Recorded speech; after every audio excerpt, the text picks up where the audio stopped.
A mid-80s public service announcement spawned a successful early 90s action figure line. If you don't know what I'm talking about yet, well then buckle up. It's time for your crash course in Tyco's Incredible Crash Dummies.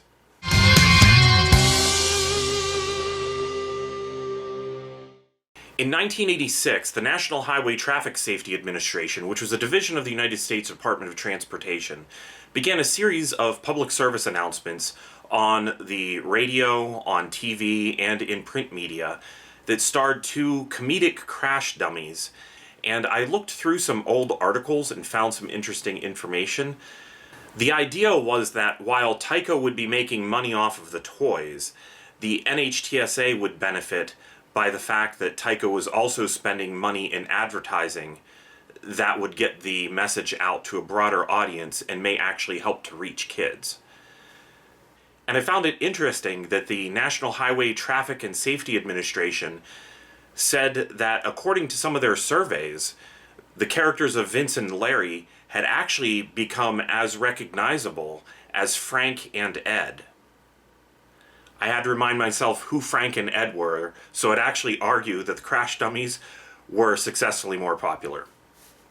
Now, in a little bit later, we will actually take a look at some of the prototype material that went into developing the original 1991 toy line that Tyco released. But I kind of just wanted to cover some of the toys in general and give an idea first of what all happened across the timeline. So I have with me here a 1992 Tyco toy spring catalog, and yeah, I do have several catalogs that we will be taking a look at. This is interesting to me, though, that it's the spring 1992 catalog, because 1991 featured Vince and Larry from the PSAs, but in 1992, Tyco removed Vince and Larry and replaced them with their own characters, Slick and Spin. And the reason for that is there was starting to be a little bit of a divide within that agreement with the NHTSA.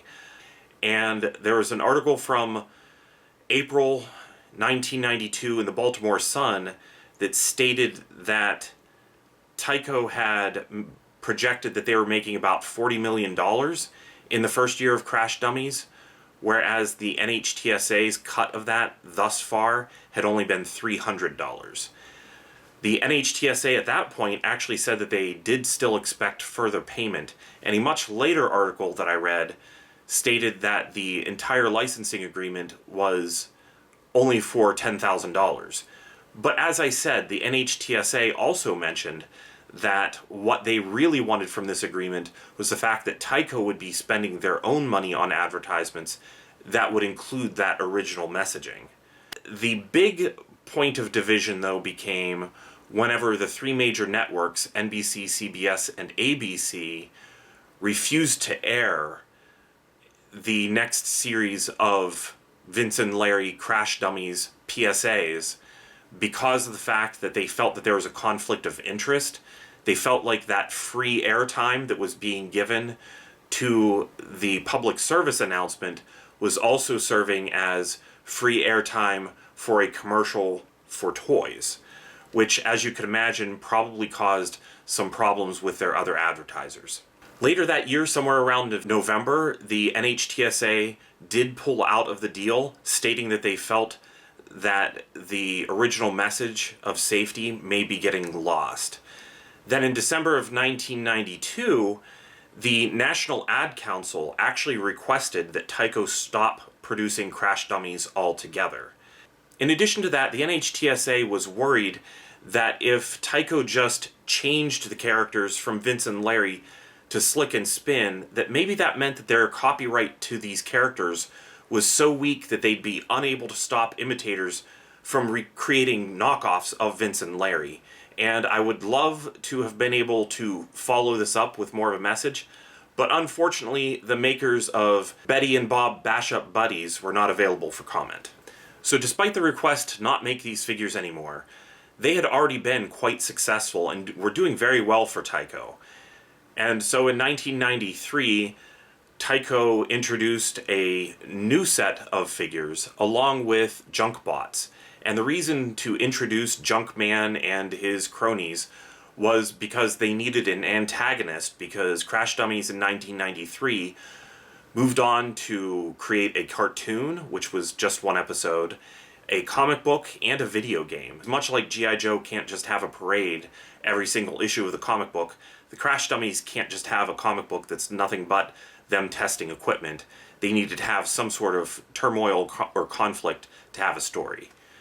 But those figures weren't terribly popular because the general gimmick of the Crash Dummies is you push one button or however many buttons on them and they fly apart or do crazy things like their head popping up or their eyes bugging out. But the enemy of the Crash Dummies didn't do any of that. They came with missile launchers that would supposedly activate those buttons on the Crash Dummies, but they didn't have exploding features of their own, so they weren't quite as popular. In 1994, they moved away from Junkman and the Junkbots and did a racing series. And the racing series was not released in the United States, although you can find them carded for US release.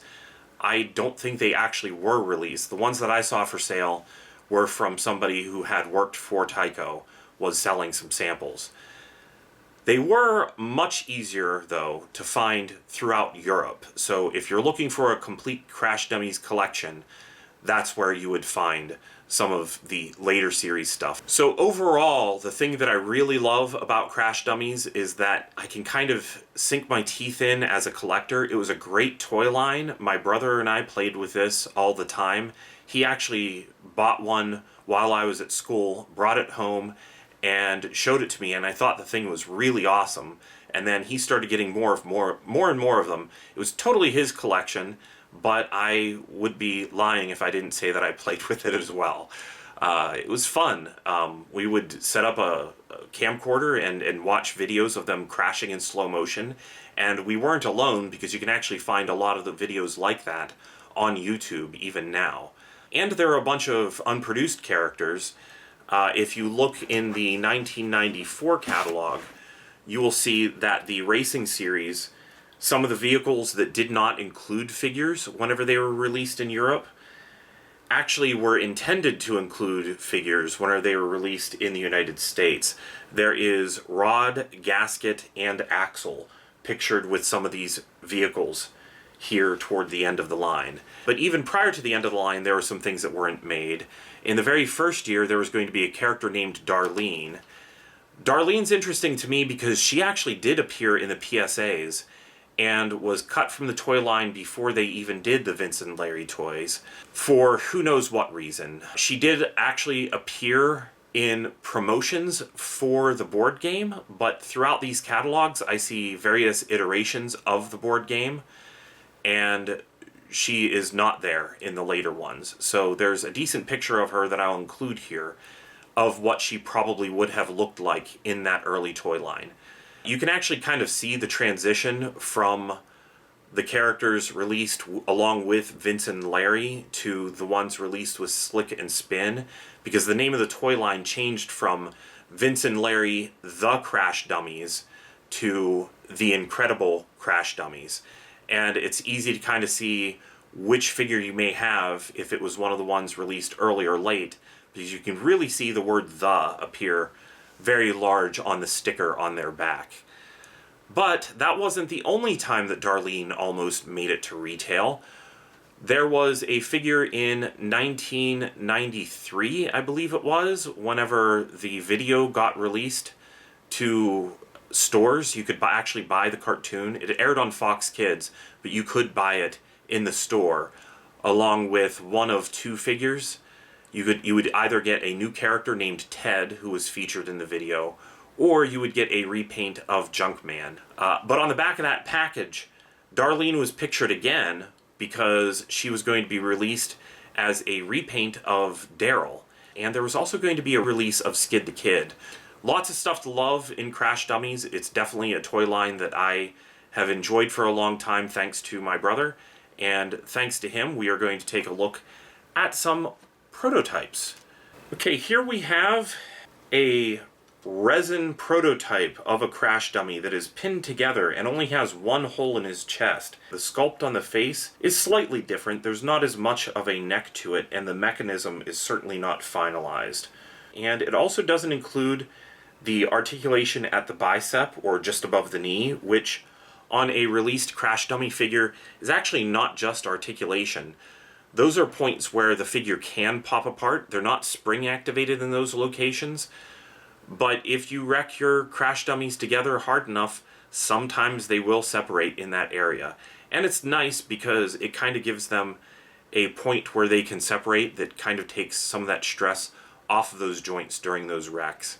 Actually, as a matter of fact, here are some separate legs and arms that do have the additional articulation above the knee and the arm. So that is super interesting. Here we have a proof of concept of how the hair trigger would function for the head. This head is made by hand.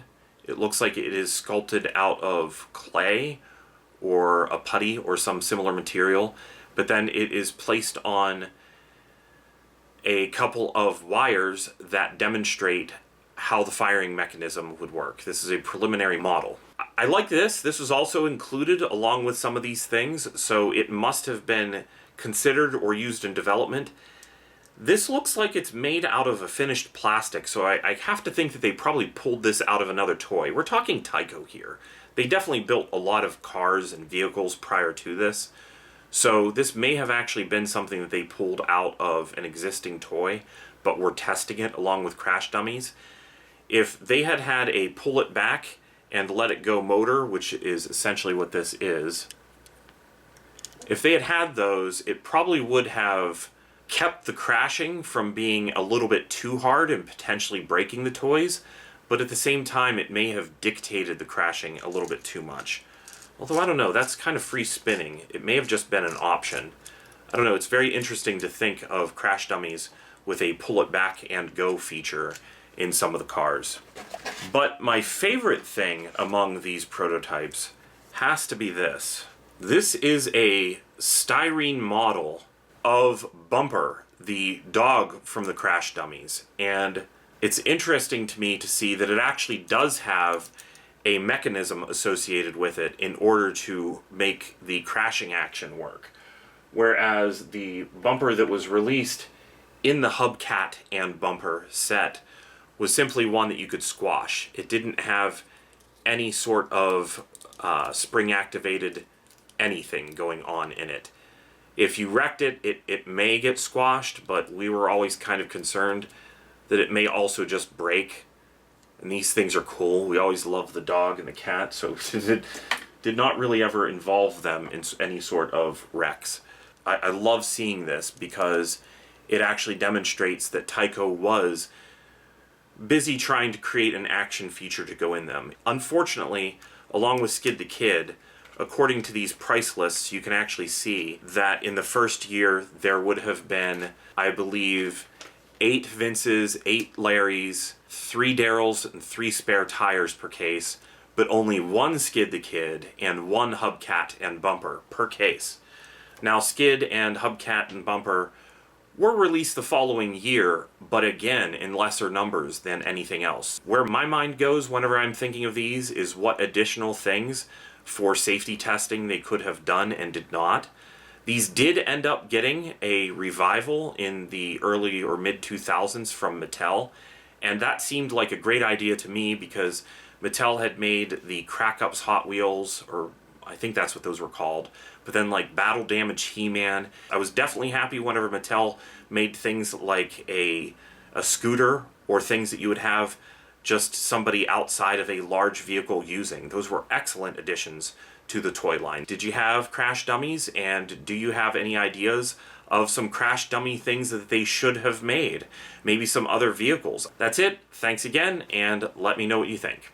Thanks for watching this episode of Articulated Points. We hope you enjoyed it, and we'd appreciate it if you would like, share, and subscribe. If you'd like to learn more about some of the toys featured in this episode or want to follow us on social media, links are in the description below this video.